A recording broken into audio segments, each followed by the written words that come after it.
Bismillahirrahmanirrahim ya. Jadi baru kira-kira 5 menit ini aku tahu kalau ternyata memang sudah ada pernah WA antara Dinada dengan Resa. Tapi dari WA itu kemudian aku cerna.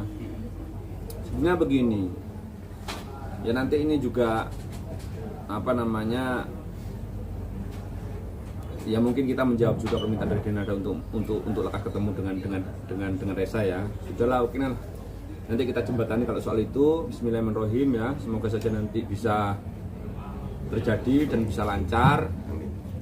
Tetapi kalau esensinya itu untuk menjawab apa kan saya kan nggak bisa memberikan jawaban sekarang atau diflorkan melalui konferensi pers yang sudah diajukan oleh teman-teman pers ini kan hari ini kan.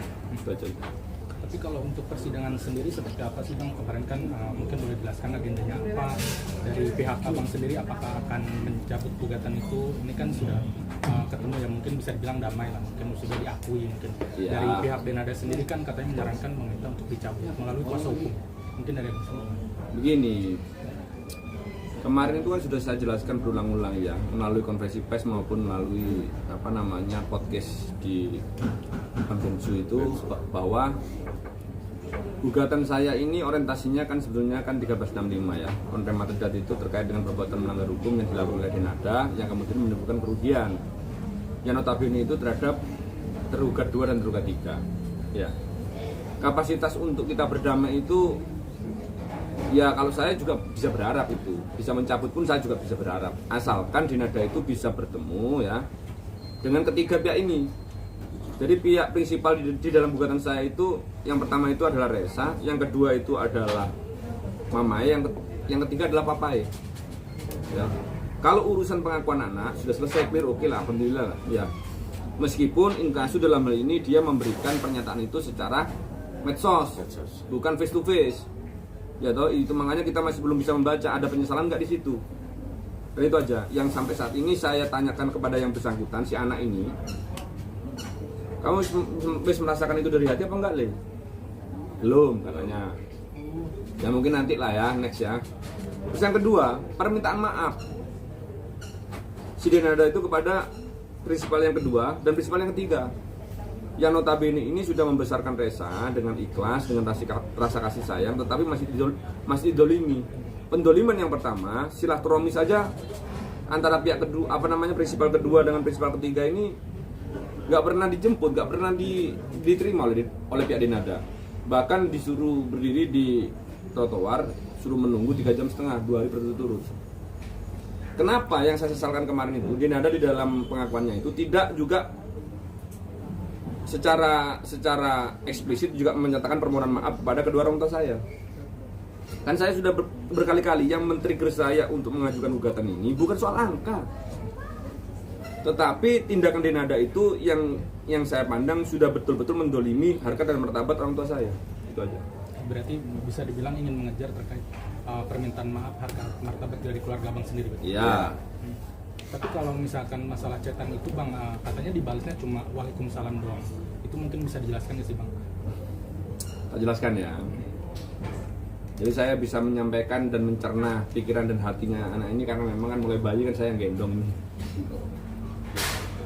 Yang ditunjukkan itu kan cuma waalaikumsalamnya, tetapi tidak pernah yang belakangnya itu kan ditunjukkan isinya tidak semua. Dia ini pernah WA Dinada nggak pernah dijawab sama Dinada. Jadi kalau semuanya dia tersinggung, apalagi dia mendapatkan pengakuan itu hanya melalui medsos, kan sudah wajar kalau dia juga menjawab cuma hanya sekedarnya saja. Karena apa? Permintaan maaf yang dilakukan oleh Dinada itu karena dia tidak melakukan face to face, ya, tidak ada penyesalan di situ, ya, tidak mengenai juga kepada hatinya. Dia ini bingung mau menjawab apa lagi gitu loh. Itu makanya di dalam jawaban dia yang agak panjang tadi, yang saya cerna tadi, Resa itu takut harus berbuat gimana nanti. Jadi simpelnya itu takut nanti dia nggak diterima, ya. Takut sekarang ini karena memang pertemuan ini karena ada agenda, mungkin karena ada potensial loss yang sekarang ini menjadi aktual loss seperti Dinada, terjadi pemboikatan TV atau gimana. Karena kalau memang orientasinya pengakuan itu untuk apa dia ketemu? Dia ketemu ini cuma kepingin menggapai rasa kasih sayang kok kepada ibunya kok. Bang, ini kan Reza sama Denada sama-sama di Jakarta, mungkin ada agenda waktu terdekat sih untuk bertemu keduanya? Jangan tanya ke saya. Kalau Denada memang mau, nanti saya fasilitasi, oke, ya toh. Saya nggak masalah. Tetapi kalau kita yang disuruh untuk berinisiasi untuk ketemu, datang ke Denada, saya kan sudah bilang di dalam konversi pers yang sebelumnya, takutnya nanti kita nggak dibuka pintu lagi gitu loh. Gitu loh. Coba nanti jenengan-jenengan nanti yang bisa mencerna kira-kira rasanya gimana perasaannya. Kalau kita datang, kita sudah 2 hari berturut-turut tuh ya.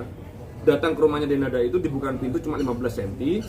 Itu pun sama satpamnya yang kita sudah komunikasi dengan Denada, kita sudah di Jakarta. Nggak pernah disuruh masuk ke ruang tamunya. Disuruh kita datang ketiga lagi. Kalau nanti ternyata tanggapannya sama, coba teman-teman netizen atau semuanya lah yang bisa menilai nanti gimana perasaan kita. Kan malu kita. Lanjut. Tapi ada rencana untuk ketemu itu kapan Bang? Berarti mungkin ada rencana ke sini. Jangan tanya sama saya. Sudah nanti kalau memang Denada nanti menghubungi, mungkin nanti akan saya jawab ya. Jadi Denada itu kalau memang betul-betul nanti mau tanya, jangan tanya kepada Reza saja.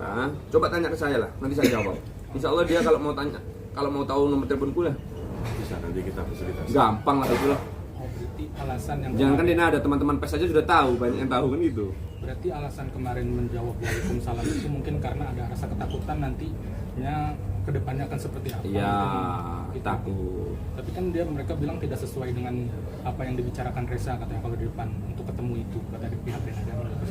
Gimana?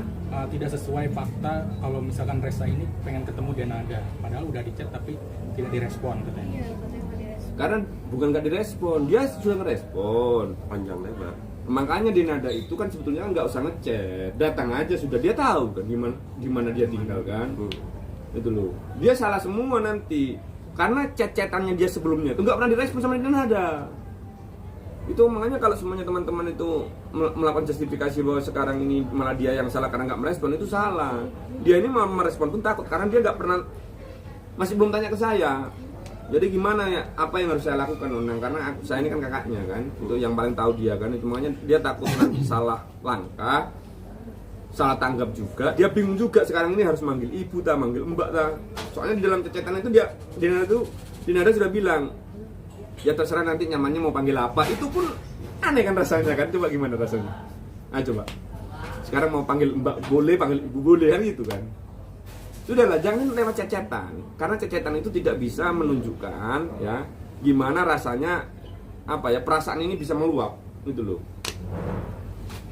Tapi insya Allah saya punya prediksi yang agak sedikit positif ya, karena saya selalu husnudon sama yang di atas, sang hak. Insya Allah ini nanti smooth lah nanti penyelesaiannya kalau memang Denada itu betul-betul bisa mengesampingkan egonya yang pertama ya, bisa menunjukkan bahwa orientasi dia untuk melakukan pengakuan itu betul-betul dari hatinya, itu aja. Reza sendiri gimana? Tadi kan sudah mungkin disampaikan gitu sama Om gitu kan. Tapi dari Reza sendiri pas tahu ini Mama Dena langsung hubungin Reza untuk maksudnya mungkin membuka komunikasi dan ujungnya nanti adanya pertemuan gitu. Mungkin pas tahu di selain bingung mungkin apa yang dirasain sama Reza sendiri, tiba-tiba akhirnya Mama Dena langsung komunikasi, langsung hubungin Reza gitu. Ya takut aja untuk menjawab, takut salah, takut gitu, lebih ketakut aja. Takutnya karena udah dikecewakan, ditolak atau bagaimana Reza? Ya takut itu terulang lagi. Kan gini intinya kan, pastinya kan Mbak Dena kan tahu Reza di mananya di Jakarta. Kenapa nggak langsung aja gitu? Kenapa harus melalui WhatsApp? Reza, kamu mungkin udah mengetahui belum Denada sudah mendatangi notaris untuk mengurusi pengakuan sebagai anak dan Kalau Reza sendiri belum. Akhirnya kan kamu minta kemarin pengakuan ini pengennya disahkan di notaris, akhirnya Iya. dilakukan oleh Denada. Jadi kamu seperti Ya apa? kan harus dilakukan dulu Kak, baru Reza Sudah dilakukan kabarnya. kabarnya. Tapi kan Reza belum dipanggil, belum ketemu.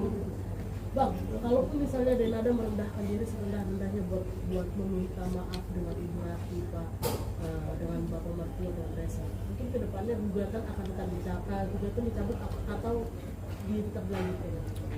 Ya alhamdulillah ya, insya Allah ya. Tapi peluang damai itu masih ada, Bang. Insya Allah. Ya kalau peluang damai itu kan begini saja ya. sang hak saja maha pemaaf. Masa kita ini makhluknya aja nggak bisa membuka pintu-pintu maaf kepada orang yang salah? Nggak punya hak saya itu. Tapi yang jelas saya membuka pintu lebar-lebar untuk memaafkan segala kesalahan yang memang betul-betul Denada akui. Kalau memang itu dari hati ya. Kalau kesalahan kemarin yang diakui melalui medsos itu saya nggak bisa mencerna itu dari hati apa enggak itu. Karena orientasinya kan nggak nyampe kan, ke hatinya Reza saja nggak nyampe. Apalagi ke saya. Saya selaku anaknya mertua saya ini kan merasa juga tersinggung kan, gara-gara juga saya nggak kena juga hati saya, karena di dalam pengakuan itu tidak ada namanya orang tua saya ya sebagai salah satu pihak yang seharusnya Denada itu meminta maaf gitu loh.